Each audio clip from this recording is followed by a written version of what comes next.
इस कार्यक्रम के प्रायोजक हैं कृषि एवं किसान कल्याण मंत्रालय, भारत सरकार। हर जोखिम से निकल कर फसल आए, सुरक्षित हो जाए। फसल बीमा से हर किसान अब आत्मनिर्भर हो जाए। संकट के समय प्रधानमंत्री फसल बीमा योजना किसानों के लिए वरदान है। अब सूखा पड़े या बाढ़ आ जाए कोई डर नहीं, अब ओले पड़े या कीट पतंगे फसल खा जाए कोई फिक्र नहीं, क्योंकि हमने लिया है प्रधानमंत्री फसल बीमा। बुआई से फसल कटाई तक हर जोखिम का दावा, न्यूनतम प्रीमियम पर अधिकतम भुगतान का वादा। योजना से हर साल जुड़ रहे हैं 5 करोड़ से ज्यादा किसान। अब आपकी है बारी। नजदीकी कृषि कार्यालय, सहकारी समिति, बैंक शाखा, अधिकृत बीमा कंपनी या जन सेवा केंद्र में स्वेच्छा से करा सकते हैं पंजीकरण। फसल बीमा पोर्टल या फसल बीमा ऐप द्वारा भी कराया जा सकता है पंजीकरण। प्रधानमंत्री फसल बीमा योजना, आपकी फसलों का संपूर्ण सुरक्षा कवच। कृषि एवं किसान कल्याण मंत्रालय, भारत सरकार। किसान वाणी कार्यक्रम सुनने वाले सारे बहन भाइयों ने वीरेंद्र भाई की राम राम। किसान भाइयों, जैसा आप जाना है, आज है दिन मंगलवार और इस दिन हमारा कार्यक्रम रहा है फ़ोन इन, यानी कि फ़ोन के माध्यम से आप सीधे जो हैं हमारे स्टूडियो में उपलब्ध जो हमारे विशेषज्ञ हैं उनसे जुड़ सके हैं और अपनी समस्याएं और सुझाव जो हैं उनके आगे रख सके हैं।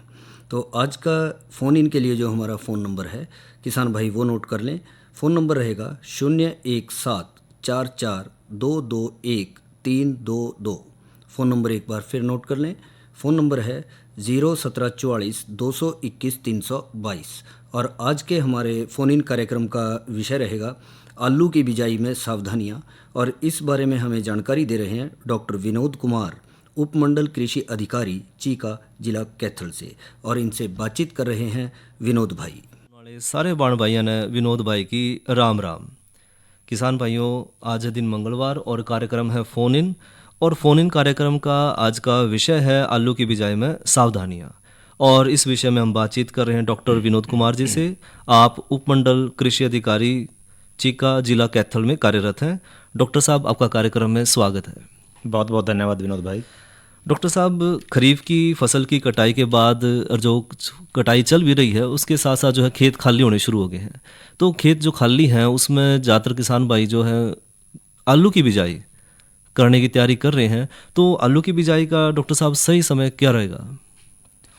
विनोद भाई, आपका ये आज का जो कार्यक्रम है, मैं स्पेशली इस कार्यक्रम के बारे में आप लोगों को बधाई देना चाहूँगा जी, कि आपने इतने सही समय पर उस सही विषय को आपने चुना है जी। अब लगभग जो है हमारी धान की फसल तैयार है और कटने भी वाली है जी डॉक्टर साहब। और उसके पश्चात बहुत सारे, क्योंकि हमारा अगर जिला कुरुक्षेत्र की मैं बात करूं या कैथल की, करनाल की जी और यमुनानगर की बात करूं, तो इस क्षेत्र में हमारे बहुत सारे किसान साल में 3 फसलें लेते हैं जी। धान के पश्चात हमारे पास लगभग 20,000 हेक्टेयर का एक ऐसा क्षेत्र है जिला कुरुक्षेत्र और करनाल के आसपास का, जी जी, जहां धान के पश्चात आलू की खेती की जाती है जी डॉक्टर साहब। उसके बाद फिर आलू की खेती के पश्चात किसान भाई अगर कुछ अगेती किस्में वो लेते हैं तो वहाँ गेहूं की बिजाई कर सकते हैं। अगर वो कुछ पछेती किस्में लेते हैं तो वो उसके पश्चात वो वहाँ सूरजमुखी, मक्का, मूंग आदि की बिजाई कर सकते हैं जी डॉक्टर साहब। जैसे कि आपने बताया कि आज का विषय हमारा आलू का विषय है। आलू एक बहुत विश्वव्यापी एक फसल है जो कि भारतवर्ष में तो बोई जाती है जी, लेकिन उसके साथ साथ विश्व के हर कोने में इस फसल की बिजाई की जाती है जी डॉक्टर साहब। अगर मैं ये कहूँ कि सब्जियों में अगर कोई राजा चुनने की बात आती है हाँ, तो आलू की फसल को हम, डॉक्टर साहब एक किसान भाई हैं जी, उनसे बातचीत करें। हेलो, हाँ जी, आपका नाम क्या है वैसे?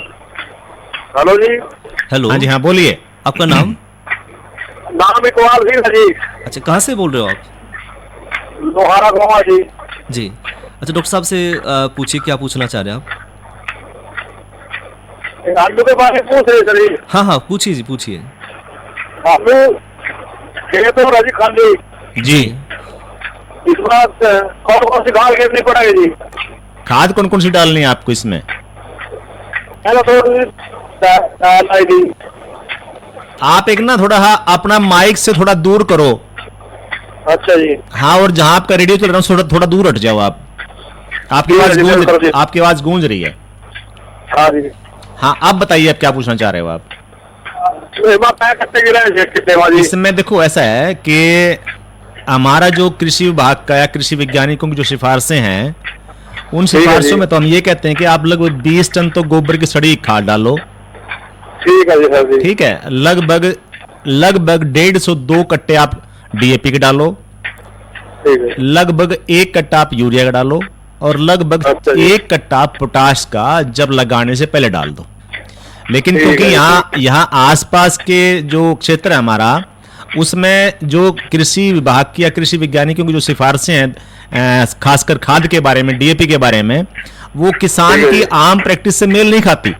क्योंकि किसान भाइयों का ये ट्रेंड चला हुआ है कि वो इस फसल के लिए बजाय 2 कट्टे डीएपी डालने के वो 4 से 5 या 6 कट्टे तक डीएपी डालते हैं, जो कि गलत है। ठीक है सर। जो कि गलत है। पहली बात तो ये है कि आपको अपनी मिट्टी की जांच करवाने के बाद ही खादों का इस्तेमाल करना चाहिए। हाँ जी ठीक है। ये कहाँ हुआ सर जी? क्या जी? मिट्टी कहाँ जाते हो अभी जी? मिट्टी की जांच आप जिला में, आपका कौन सा जिला पड़ता है? कुरुक्षेत्र। कुरुक्षेत्र में कृषि विभाग के कार्यालय में चले जाओ, आप कहीं भी चले जाओ, चाहे जहां आपके एडीओज बैठते हैं, जहां आपके बीओज बैठते हैं, वहां चले जाओ, जांच करवा देंगे आपकी मिट्टी की। ठीक है सर। जी जी धन्यवाद। जी। डॉक्टर साहब, ये जो खाद का जिक्र कर रहे थे, तो खाद तो फिर किस्म पर निर्भर करती होगी, कौन सी किस्म में कितनी खाद पड़ेगी? नहीं, आलू के अंदर किस्म का इसमें कोई रोल नहीं होता, क्योंकि आलू एक लगभग हमारी, अगर मैं किस्मों की बात करूं जी, तो हमारी 2 प्रकार की किस्में होती हैं। एक किस्म हमारी होती है जिसको हम अगेती बिजाई कर सकते हैं। जी डॉक्टर साहब। अगेती बिजाई करने से वो फसल आपकी लगभग 120 से 130 दिन लेती है पकने में जी। और लेकिन कुछ हमारी किस्में होती हैं पछेती किस्में, जो कि शॉर्ट ड्यूरेशन होती हैं, कम अवधि में पक जाती हैं। जी जी डॉक्टर साहब। वो लेती है हमारी 90 से 100 दिन के आसपास। तो खाद की जहाँ तक मात्रा की बात है, दोनों फसलों में उचित मात्रा ही जो हमारे कृषि वैज्ञानिकों द्वारा सिफारिश की गई है वही मात्रा हमें डालनी चाहिए। लेकिन ज़्यादातर किसान, लेकिन यहाँ मैं कई वर्षों से देखता हूँ कि किसान भाइयों की जो रिकमेंडेशन है, किसान भाइयों जो प्रैक्टिस है खाद डालने की, वो कृषि वैज्ञानिकों को मेल नहीं खाती है। जरूरत से ज़्यादा है, वो जरूरत से ज़्यादा डालते हैं। और कई बार देखने में भी आया है कि किसान भाई खुद बताते हैं कि जी अगर हम इतनी खाद नहीं डालेंगे तो जो हमें उपज मिलनी चाहिए, जो पैदावार हमें मिलनी चाहिए, वो नहीं मिल पाती। तो विनोद भाई, मैं बात कर रहा था कि भी अगर हम इस आलू की फसल को, आलू की सब्जी को अगर मैं सब्जियों का राजा कहूँ, जी जी, तो इसमें कोई अतिशयोक्ति नहीं है। बिल्कुल। वास्तव में एक ऐसी फसल है जो विश्व के हर कोने में जिसका इस्तेमाल किया जाता है। जी। आलू की सब्जी, अगर हिंदुस्तान की बात करूं तो ऐसी कोई सब्जी नहीं जिसमें आलू मिक्स ना होता आलू ना मिलता हो। और साथ और दूसरे देशों की अगर मैं बात करूं तो उनके अंदर भी इसके बहुत से बाई प्रोडक्ट बना के किसी न किसी रूप में और व्यंजन बना के इस्तेमाल किया जाता है। क्योंकि इसलिए किया जाता है क्योंकि भरपूर भोजन है। हाँ जी, भरपूर भोजन, इसके अंदर प्रोटीन्स भी हैं, कार्बोहाइड्रेट्स भी हैं, विटामिन्स भी हैं, B1 है, B2 है, B4 है, C है, बिल्कुल, तो सभी हैं। तो इसलिए सारे विश्व भर में इस फसल की खेती भी की जाती है और इसका इस्तेमाल भी किया जाता है। जी डॉक्टर साहब। अगर मैं विश्व की बात करूं तो, अगर क्षेत्रफल की बात करूं तो चाइना जो है हमारा, चाइना के अंदर मैक्सिमम एरिया हमारा जो है ना, सबसे वर्ल्ड में पहले नंबर पे चाइना आता है आलू के क्षेत्रफल में जी, कि उसके अंदर आलू कितना बोया जाता है। और अगर भारत की बात करूं तो भारत का नंबर 2 है। नंबर 2। तो अगर मैं टोटल सारे विश्व की बात करूं तो लगभग हमारा 20 मिलियन हेक्टेयर क्षेत्रफल जो है आलू के तहत आता है। और उस 20 मिलियन हेक्टेयर से लगभग हम 300 मिलियन टन प्रोडक्शन उससे लेते हैं। जी डॉक्टर साहब। जी। और डॉक्टर साहब, जो किसान भाई तैयारी कर रहे हैं, तो खेत की तैयारी किस तरह करें? फिर खेत की तैयारी के लिए जिस क्षेत्र की हम बात कर रहे हैं, चाहे करनाल की बात हो, कुरुक्षेत्र की बात हो, कैथल की बात हो, यमुनानगर की बात हो, अम्बाला की बात हो, तो यहाँ की ज़मीनें जो हैं, ये हमारे मैदानी जो हैं, ये हमारे नदियों द्वारा बिछाए गए मैदान हैं। ज़मीनें बहुत अच्छी हैं, सॉफ्ट हैं, जैसे जिसको एक आइडियल जो भूमि चाहिए हमारे आलू की पैदा करने के लिए, वो हमारी भूमि है। तो किसान भाई, इस एक बड़ी आम सी प्रैक्टिस है। और पहले तो क्या था कि किसान भाई इसको खेत को 2 से 3 प्लो करने के पश्चात रिजिज पे लगाते हैं। और आजकल तो कृषि विभाग के सहयोग से और जब से हमने कृषि मशीनीकरण को बढ़ावा दिया है, तो ऐसी बहुत सारी मशीनें आ गई हैं जो आपके खेत को तैयार भी कर देंगी और आपकी वो चने भी निकाल देंगी और साथ साथ आपकी बिजाई भी कर देंगी। और डॉक्टर साहब, इसमें जो खेत तैयार है तो उसमें फिर बीज कितना डलेगा पर एकड़? हाँ, ये बहुत ही अच्छा प्रश्न आपने किया है।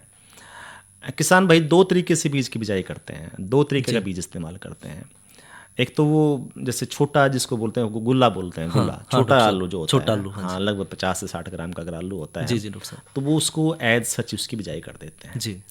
लेकिन अगर जब कोई बड़ा आलू हो, हाँ। तो किसान भाइयों में ये प्रैक्टिस है कि उसके 4-5 हिस्से करके जी डॉक्टर साहब, उसकी बिजाई करते हैं। लेकिन 4-5 हिस्से करने के बाद वो ध्यान रखते हैं कि हर हिस्से के अंदर 2 से 3 आंखें मौजूद होनी चाहिए, जी जी, ताकि वहाँ से पौधे बाहर निकल सकें। लेकिन मैं इसके विषय में आपको एक किसान भाइयों से एक निवेदन करना चाहूँगा कि वो एक खास ख्याल रखें, जी। जब भी वो आलू गोली को अगर बिजाई करते हैं, हाँ डॉक्टर साहब, तो 100 ग्राम तक की अगर गोली है तो उसकी बिजाई कर सकते हैं जी।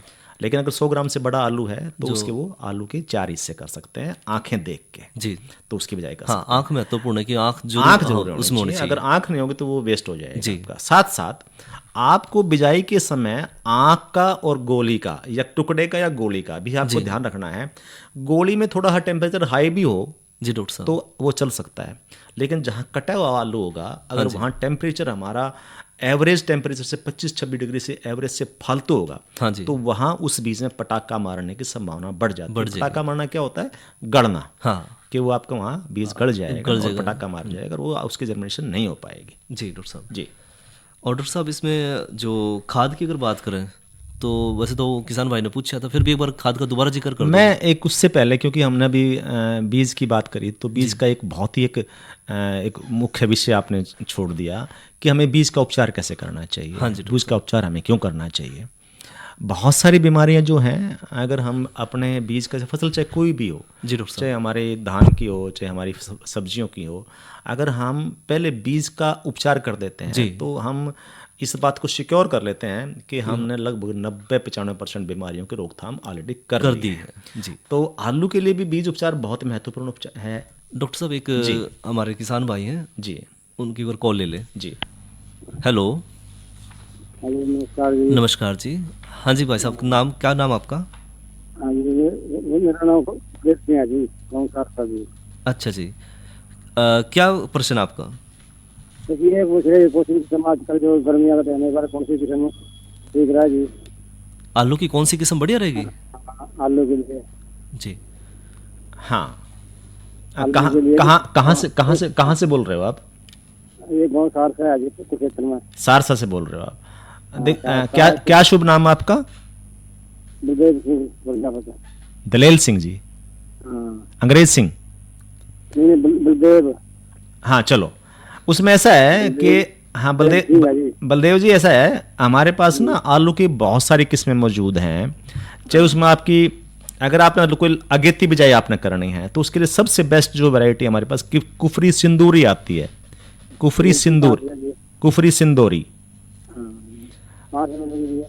ये हमारे, जैसे हमारा फार्म है यहाँ रामगढ़ में, श्यामगढ़ में, यहाँ से आप ले सकते हो। खरिंडवा में हमारा एक फार्म है। HSDC जो हमारा हरियाणा बीज विकास निगम है, उससे आप ले सकते हो। हरियाणा कृषि विश्वविद्यालय से ले सकते हो, हिसार से ले सकते हो। आपका NSC नेशनल सीड एजेंसीज, हमारे NSCs हैं, वहाँ से आप ले सकते हो। ठीक है, हैं जी? आप थोड़ा सा ऊंचा बोल लीजिए आप। मैं पूछ रहा था तो हमको दसिया नहीं आपकी जो मतलब नजदीक पड़ गया। आपकी आवाज़ क्लियर नहीं आ रही है। राजा जी जो पेवा शहर है, पेवा के पास? हाँ, पेवा में भी हमारा हरियाणा बीज विकास निगम का हमारा एक कार्यालय है, सेंटर है, वहां से आप पता कर सकते हो, वो बता देंगे आपको। जहाँ से आप गेहूं का बीज लेके आते हो, धान का बीज लेके आते हो, वहां से पता कर लो आप। ठीक है, हमारा KVK है, कृषि विज्ञान केंद्र है हमारा यहाँ कुरुक्षेत्र के अंदर, आप उससे पता कर सकते हो, तो वहां से आपको बीज मिल जाएगा। ठीक है, और जी, कहाँ से मिला ये? पेहवा हरियाणा बीज विकास निगम का हमारा सेंटर है, वहां से पता कर सकते हो, वहां से मिल सकता है बीज आपको। जी जी, धन्यवाद जी आपका। जी जी जी जी। डॉक्टर साहब, आप बीज उपचार की बात कर रहे थे। हाँ, तो बीज उपचार बहुत महत्वपूर्ण बन जाता है हमारे लिए। अगर किसान भाई जो हैं, उससे पहले मैं बताना चाहूँगा कि जब किसान भाई बीज निकालते हैं तो उसमें ये प्रश्न आता है कि कितना बीज हमें प्रति एकड़ इस्तेमाल करना है। तो मैं बताना चाहूँगा किसान भाइयों कि लगभग 12 से 14 क्विंटल सीड हमारा जो है, 12 से 14, 12-13 भी हो सकता है, 14 भी हो सकता है, 12 भी रह सकता है, प्रति एकड़ हमें इस्तेमाल करना होता है। औसत 12 से 14 क्विंटल पर एकड़ के हिसाब से हमें सीड का इस्तेमाल करना होता है। तो उसके बाद फिर एक महत्वपूर्ण विषय आ जाता है, उसका बीज उपचार कैसे किया जाए। जी। अगर आपके पास गोलियां हैं, हाँ जी डॉक्टर साहब, गोलियां जैसे आपके पास हैं तो, या कटा हुआ आपके पास है, जी। तो उसके लिए हमारे पास एक बहुत ही साधारण सी दवाई है जिसको M45 या डाइथेन M45 इसको जी, बोलते जी, डॉक्टर हैं। वो दवाई लें, 250 ग्राम दवाई लें, 100 लीटर पानी में उसको घोल दें और लगभग उस घोल में उस बीज को 5 से 6 मिनट तक उसको उपचारित करें। जी डॉक्टर और साहब, फिर उसको बाहर निकाल के छाया में सुखा के उसके पश्चात ही उसको बिजाई के लिए बिजाई इस्तेमाल करें करें। खेत में। साथ साथ अगर ये किसान भाई नहीं कर सकता है जी। तो उसके लिए एक दूसरी दवाई भी है, उसका भी इस्तेमाल किसान भाई कर सकते हैं। जी डॉक्टर वो साहब। है हमारा एक बोरिक एसिड। जी बोरिक एसिड एक बहुत ही साधारण सी दवाई है, साधारण। किसी भी पंसारी से आपको मिल जाएगी, किसी भी दवाई वाले से आपको मिल जाएगी। बिल्कुल डॉक्टर साहब। आप उसका 3 किलो बोरिक एसिड ले लो और 100 लीटर पानी में उसको घोल लो जी। और 20 से 30 मिनट जो है उस बीज को आप उसके अंदर भिगो दो, जी, और डॉक्टर उसका साहब। उपचार कर लो और उसके बाद उसको सुखा के उसकी बिजाई कर दो। जी डॉक्टर साहब। हाँ और बीज उपचार के बाद डॉक्टर साहब जब वो खेत में कई बार खरपतवार की समस्या जो है हाँ, वो भी आवा, तो उसमें किस खरपतवार तरह- की समस्या के साथ साथ उससे पहले मैं एक और बताना चाहूँगा विनोद भाई आपसे जी डॉक्टर साहब। कि जो किस्में हमारी हैं, जी। किस्मों के बारे में हम जिक्र कर लें तो बहुत अच्छा रहेगा, क्योंकि हमारा जो मुख्य सेंटर है, हमारा जो कुफरी के अंदर है, जी, जी। पोटैटो रिसर्च इंस्टीट्यूट हमारे जो हैं वहाँ, तो उन्होंने बहुत सारी किस्में हमारी निकाली हैं और वो जी। किस्में हमारी पिछले 20-30 वर्ष से लगातार चल भी रही हैं। उसके बावजूद भी बहुत सी हम किस्मों को एक दूसरी किस्म से क्रॉस कर नई किस्में भी तैयार करने का प्रयास कर रहे हैं, नई किस्में आई भी हैं। तो मैं किसान भाइयों को इस मंच के माध्यम से बताना चाहूँगा कि कुफरी सिंदूरी हमारी एक ऐसी किस्म है जो लगभग 120 से 130 दिन में पक जाती है और लगभग 30 से 35 क्विंटल प्रति हेक्टेयर जी। पैदावार दे सकती है। बहुत अच्छी किस्म है, किसान भाई उसकी बिजाई कर सकते हैं। तो सदाबहार किस्म है डॉक्टर साहब। जी। उसके अलावा कुफरी चंद्रमुखी है, कुफरी ज्योति है, कुफरी बादशाह है, कुफरी बहार है, कुफरी लालिमा है, कुफरी स्वर्णा है, कुफरी ज्वार है, कुफरी अशोका है, कुफरी सतलुज है, कुफरी पुखराज है और साथ साथ अभी 4 हमने किस्में और दी हैं चिप्सोना के नाम से। कुफरी चिप्सोना 1, कुफरी चिप्सोना 2, कुफरी चिप्सोना 3 और कुफरी चिप्सोना 4। इन किस्मों का भी आप इस्तेमाल कर सकते हो, जो कि चिप्स बनाने में बहुत अच्छा काम करती हैं। जी डॉक्टर साहब। और उसमें जैसे किसान भाई अपनी सहूलियत के हिसाब से भाई अगर लंबी अगर अगेती बिजाई करनी है तो 120 दिन में पकने वाली फसल वैरायटी लें आप। जी। और अगर आपको 25 जल्दी करनी है तो आप उसमें ऐसी वैरायटी लें जो 70 से लेकर 100 दिन तक पक सकती पक्के है। तौर ये सारी किस्में जो मैंने आपको बताई हैं वो किस्में हैं। डॉक्टर साहब एक किसान भाई है जो कॉल आई है। जी। हेलो नमस्कार डॉक्टर जी। नमस्कार। हाँ जी, क्या नाम है जी आपका?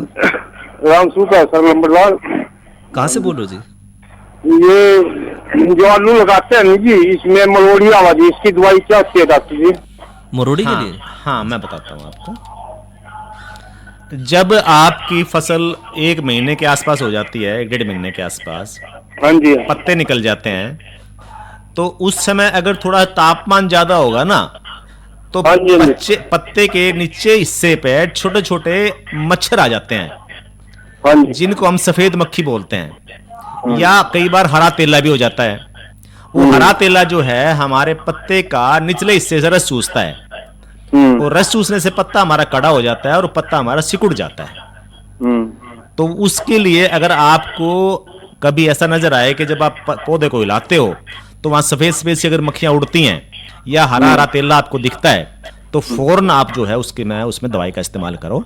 और हाँ जी, फौरन नाम की नहीं, दवाई नहीं, वो क्या डॉक्टर साहब कह रहे कि फौरन जो है दवाई का इस्तेमाल आप जरूर करो। उस समय जब आपको नजर आए ना, हाँ जी, जैसे आपको सफेद मक्खी नजर आए या तेला नजर आए तो फौरन उसमें आप एक दवा का इस्तेमाल करो। दवा का नाम मैं बता देता हूं आपको। हाँ जी, हाँ जी। वो एक अमीडा के नाम से दवाई आपको मिलेगी, अमीडा के नाम से। अमीडा अमीडा के नाम से दवाई आपको मिलेगी। आप उसको 100 ग्राम दवाई 100 ग्राम प्रति एकड़ लगभग 100 से 150 लीटर पानी मिलाकर स्प्रे करवा देना, उससे आपकी रोकथाम हो जाएगी, मरोड़िया नहीं आएगी। अमीडा, हाँ जी, ठीक है। अच्छा जी, एक डॉक्टर साहब इसमें आलू में जो बरसात हो जी उसमें ब्लाइट आ जाएगी। हाँ, ब्लाइट आ जाती है। तो मेरा निवेदन आपसे ये है कि आप ऐसी किस्में चुने जिसमें ब्लाइट कम से कम आती है। ठीक है। आप कौन सी किस्म लगाते हो आप यहाँ? हम तो कुफरी लगाते हैं जी, लाल आलू लगाते हैं जी। हाँ हाँ, लाल भी लगाते हो? हाँ जी, हाँ जी। हाँ ठीक है, उन दोनों वैरायटीज के अंदर हमारी कम से कम ब्लाइट आती है। और ब्लाइट का जो कारण होता है ना, ब्लाइट का कारण ये होता है कि क्लाउडी मौसम, बादलों का मौसम हो, ठंड बढ़ रही हो, लगातार बादल रहे हैं ना, तभी ये ब्लाइट आती है हमारी। तो ब्लाइट की बारिश के दौरान आती है। हाँ, बारिश भी हो रही हो, क्लाउडी बादल हो रहे हो और मौसम 15-20 दिन तक हमारा घुटा रहे, तभी ब्लाइट आती है। तो ब्लाइट की रोकथाम के लिए मैं दवाइयां आपको जब भी आपका ऐसा मौका लगे आपको, तो आप निकटतम जो कृषि अधिकारी बैठते हैं उनके पास जाइए, उनसे दवा लिखवा के ले आइए आप। ठीक है जी। जी जी। अच्छा ये डॉक्टर जी अपना फोन नंबर बताओ जी। कोरोना वायरस के खतरे से बचते हुए फसल की कटाई, बिक्री, खरीद, नई फसल की जुताई और बुआई सुरक्षित हो सकती है अगर हम लगातार हाथों को साबुन और साफ पानी से नियमित अंतराल पर धोते रहें। नाक, मुंह को मास्क, गमछे या कपड़े से ढक कर रखें। आंख, कान, नाक, मुंह न छुएं। आपस में 2 गज की दूरी बनाए रखें। मास्क और 2 गज की दूरी के मंत्र को अभी हमें छोड़ना नहीं है। फसलों की बुवाई एवं कटाई करते समय आपस में कम से कम 2 गज की दूरी बनाए रखें। फसल की कटाई करने के बाद छोटे छोटे ढेरों में इकट्ठा करें। कृषि के औजारों की समय समय पर सफाई करें। एक दूसरे के साथ औजारों की अदला बदली न करें। श्रमिकों के शौचालयों और हाथ धोने की जगह की ठीक से सफाई जरूरी है। बुआई, कटाई एवं मड़ाई के दौरान इस बात का ध्यान रखें कि इन स्थानों के आसपास कोई थूके नहीं। कंबाइन, हार्वेस्टर, थ्रेशर, जुताई और बुआई की मशीनों को इस्तेमाल से पहले साफ करें। मशीनों के इस्तेमाल से पहले और इस्तेमाल के बाद हाथ साबुन से साफ करें। वाहनों, बोरियों, थैलियों और पैकिंग के दूसरे सामान की साफ सफाई पर भी खास ध्यान दें। खरीद केंद्र पर आने से पहले किसानों एवं श्रमिकों की जांच। खरीद केंद्रों पर भीड़ न लगाएं एवं किसानों को बारी बारी से बुलाएं। गोदामों पर खरीदी हुई फसल को लेने में शीघ्रता करें ताकि किसानों एवं श्रमिकों को रुकना ना पड़े। कोरोना के खतरे से बचाव और अधिक जानकारी के लिए आरोग्य सेतु ऐप डाउनलोड करें। देश में खाद्य सुरक्षा के ये सिपाही भोजन की निरंतर उपलब्धता को सुनिश्चित करते हैं। किसान स्वस्थ रहें तभी हम कोरोना वायरस से जीत पाएंगे, आगे बढ़ पाएंगे। किसान सबल, देश प्रबल। डॉक्टर साहब, आलू की जो बिजाई कर रहे हैं किसान भाई, उसमें खाद की मात्रा कितनी रखें और कौन कौन सी खाद जो है इस्तेमाल करें? विनोद भाई, इस प्रश्न के बारे में हमने पहले भी जिक्र किया था जी। वैसे वैज्ञानिक सिफारिश की अगर मैं बात करूं आपसे, तो उसमें लगभग 20 टन गोबर की सड़ी खाद जी खेत के तैयार करते समय हमें डालनी चाहिए। उसके साथ साथ हमें उसमें 50 से 60 किलो नाइट्रोजन का इस्तेमाल करना चाहिए और लगभग 30 से 35 किलो हमें फास्फोरस का इस्तेमाल करना चाहिए।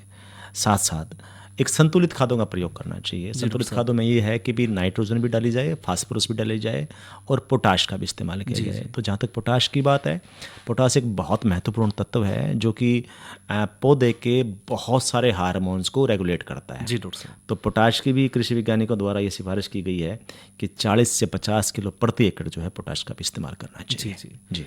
और डॉक्टर साहब, इसके अलावा जो तापमान है वो भी बड़ा महत्वपूर्ण है। तो तापमान जब बिजाई है तो उसमें क्या तापमान होना चाहिए? बिल्कुल, आपने बहुत अच्छा प्रश्न किया है, क्योंकि किसान ने बीज भी खरीद लिया है, बीज का उपचार भी कर लिया है, खेत की तैयारी भी कर ली है, खाद का भी इंतजाम कर लिया है, लेकिन अभी तक हमने उस महत्वपूर्ण विषय पर चर्चा नहीं की कि वास्तव में बिजाई का समय क्या है। समय क्या है जी? तो किसान भाइयों को एक साधारण सी भाषा में बताना चाहूँगा मैं। अगर किसान भाई को अगेती फसल अगर बोनी है जी डॉक्टर साहब, तो उसके लिए मैं एक सिफारिश करना चाहूँगा कि हमें 20 सितंबर से लेके और अक्टूबर के पहले हफ्ते तक हमें अगेती बिजाई कर लेनी चाहिए। साथ साथ कृषि वैज्ञानिकों की जो भाषा है, अगर उस भाषा में अगर मैं बात करूँ तो जब हम आलू की बिजाई करते हैं, जी डॉक्टर साहब, वैसे तो हिंदुस्तान के अंदर, भारत के अंदर, मतलब कि एक हमारा जो मौसम का एक जो अरेंजमेंट है ना, मैनेजमेंट जो है वो ऐसा है कि हम किसी न किसी क्षेत्र में पूरा साल ही आलू की खेती कर सकते हैं, क्योंकि कहीं टेम्परेचर अच्छा है, कहीं हल्की गर्मी है, कहीं ज़्यादा ठंड है, ठीक है, तो वो आलू के लिए बड़ा सूटेबल है। और हमारे देश भर में सिवाय केरला को छोड़ के जी डॉक्टर साहब, मेरे ख्याल से हर राज्य के अंदर आलू की खेती की जाती है। जी। तो मैं बताना चाहूँगा कि जो दिन का तापमान है आलू के लिए बिजाई के समय वो 30 से 32 डिग्री टेम्परेचर के आसपास होना चाहिए, और रात का जो तापमान है वो लगभग 15 से 18 डिग्री के बीच में होना चाहिए, यानी कि 21 डिग्री एवरेज टेम्परेचर से लेके लगभग 24 डिग्री एवरेज टेम्परेचर तक आपका होना चाहिए। तभी हम ये मानते हैं कि उस समय जो है बिजाई के लिए उपयुक्त समय हमारा आलू के लिए आ जाता है। 21 से 24 के बीच में अगर तापमान है तो 21 डिग्री से लेकर 24 डिग्री एवरेज दिन और रात का मिला के, मान लो दिन का 30 डिग्री है, रात का 15 डिग्री है, तो 30 और 15 45 बाई 2 तो 22.5 डिग्री टेम्परेचर हो गया वो। ठीक है, औसत तो तापमान वो आपका जो है 21 से 24 के बीच में अगर आपका तापमान है तो आलू की बिजाई के लिए बहुत ही बढ़िया समय है जी। और डॉक्टर साहब जो कच्चा आलू है वो कितने दिन में उखाड़ रहे हैं? कच्चा आलू जो है किसान भाई लगभग सितंबर में बिजाई करने के पश्चात, 20 सितंबर के आसपास बिजाई करने के पश्चात उसको दिसंबर के अंत तक, उसको दिसंबर के मध्य से लेकर दिसंबर के अंत तक उसको पाड़ लेते हैं। और फिर किसानों के सामने एक प्रश्न आता है कि अब आलू, कच्चे आलू की बिजाई पड़ाई के बाद, उसकी फसल लेने के बाद, क्योंकि उस आलू को किसान भाई जो है ना सिर्फ टेबल पर्पज से बेचते हैं, सीधा मंडी में बेचते हैं, उनको स्टोर नहीं किया जा सकता उस कच्चे आलू को, सीधे वो स्टोर टेबल पर्पज के लिए, मार्केट के लिए बेच देते हैं। उसके बाद किसान के सामने एक प्रश्न आ जाता है कि अब हम इस फसल के उपरांत गेहूं की बिजाई करें या अपने कुछ दिन और इंतजार करें। जी। तो क्योंकि हमारे पास अगर वो उसका 15 दिसंबर तक आलू पाड़ लेता है, 25 दिसंबर तक पाड़ लेता है, तो कृषि वैज्ञानिकों के अनुसार ऐसी किस्में हमारे पास मौजूद हैं गेहूं की जो 25 दिसंबर तक जिनकी बिजाई की जा सकती है। तो किसान भाई वहाँ ले भी सकते हैं। अगर किसान भाई लेट होते हैं तो 15 जनवरी के आसपास जो हमारा तापमान बढ़ना शुरू हो जाता है, तो उस समय वो आप सूरजमुखी की खेती कर सकते हैं, आप मूंग उड़द की बिजाई कर सकते हैं, आप मक्का की बिजाई कर सकते हैं। तो ये बहुत सारी चीज़ें हमारे में बिजाई कर सकते हैं। और डॉक्टर साहब आप चलते चलते क्या और सुझाव दोगे किसान भाइयों को? मैं तो ये सुझाव दूंगा कि क्योंकि हमारा अब एक इसमें एक बहुत महत्वपूर्ण एक विषय और भी है कि सिंचाई कितनी बार करनी चाहिए हमें आलू के अंदर, और खरपतवार नियंत्रण हमें कैसे करना चाहिए, कितनी नमी हमें मेंटेन करनी चाहिए। तो मैं इस मंच के माध्यम से, रेडियो के माध्यम से किसान भाइयों को बताना चाहूँगा कि हमें आलू के अंदर जो है ना लगभग हर दिसंबर जनवरी के महीने में खासकर हर 10-15 दिन के बाद हमें उसकी सिंचाई करनी चाहिए। और इस जब लगाने के बाद तो हमें 7-10 दिन के अंदर जो है उसकी सिंचाई करनी चाहिए। खरपतवार नियंत्रण बहुत ही महत्वपूर्ण विषय है, उस विषय पर भी हमें चर्चा करनी चाहिए, लेकिन क्योंकि समय का बड़ा अभाव है फिर बताना चाहूँगा मैं 2 दवाइयाँ हैं हमारी। एक तो स्टॉम्प के नाम से दवाई आती है, बिजाई के फ़ौरन बाद उसका स्प्रे कर दिया जाए। दूसरी दवाई हमारी मेट्रीब्यूजन सेंकोर के नाम से दवाई आती है। अगर खरपतवार हो भी जाते हैं किसानों के यहाँ तो 100 ग्राम के 180 ग्राम के लगभग जो है हम मेट्रीब्यूजन का इस्तेमाल करना चाहिए, लेकिन उसमें पानी की मात्रा जो है हमारी वो 200 से 250 लीटर के बीच में इस्तेमाल की जानी चाहिए, तो उससे रोकथाम की जा सकती है। डॉक्टर साहब आपने इतनी महत्वपूर्ण जानकारी दी किसान भाइयों को, उसके लिए आपका बहुत बहुत धन्यवाद। धन्यवाद विनोद भाई, बहुत बहुत। ये तो किसान भाई प्रोग्राम सुन रहे थे फ़ोन इन, और इसमें हमारी आज की चर्चा का विषय था आलू की बिजाई में सावधानियां, और जानकारी दे रहे थे डॉक्टर विनोद कुमार, उपमंडल कृषि अधिकारी चीका कैथल से, और बातचीत कर रहे थे विनोद भाई। तो बहुत अच्छी जानकारी किसान भाइयों के लिए डॉक्टर साहब ने दी, तो उसके अनुसार किसान भाई काम करेंगे अपने खेतों में तो समय पर आलू की बिजाई कर सकेंगे और अच्छी पैदावार उससे ले सकेंगे। अरे अरे अरे क्या कर रहा है? इधर इधर इधर हम बोल रहे हैं तेरे बीजू का। पुतला बोल रहा है? पक्षियों से तो हम खेत को बचा लेते हैं, पर इन घातक रसायनों से कैसे बचाएं? मतलब? देख बेटा, तू जो ये अंधाधुंध रसायन मिलाता है ना, मिट्टी की सेहत बिगड़ने लगी है, और जब माटी ही कमजोर पड़ जाएगी तो उपज कैसे सेहतमंद होगी? अरे पहले ऐसा नहीं था, पूछना अपने बड़े बुजुर्गों से, कैसे फसल लहलहाती थी, शुद्धता झलकती थी। माटी भी तंदुरुस्त और लोग भी। अरे पहली वाली बात कहाँ, पर अब तो सब यही डाले हैं। सब नहीं, आज भी लाखों जागरूक किसान परंपरागत विधि से फसल उगा रहे हैं, खर्चा कम और उपज की कीमत भी बेहतर पा रहे हैं। सच है? रे बेटे एक्सपीरियंस से बता रहे हैं, धूप में बाल सफेद नहीं किए हैं। ठीक है भाई, मैं भी आज से जैविक खेती शुरू करूंगा। माटी से प्रेम की परंपरा है, परंपरागत खेती। और इसी के साथ हमारे आज के किसान वाणी कार्यक्रम का समय समाप्त होया। तो वीरेंद्र भाई ने और विनोद भाई ने इजाज़त दो। अच्छा भाइयों, राम राम।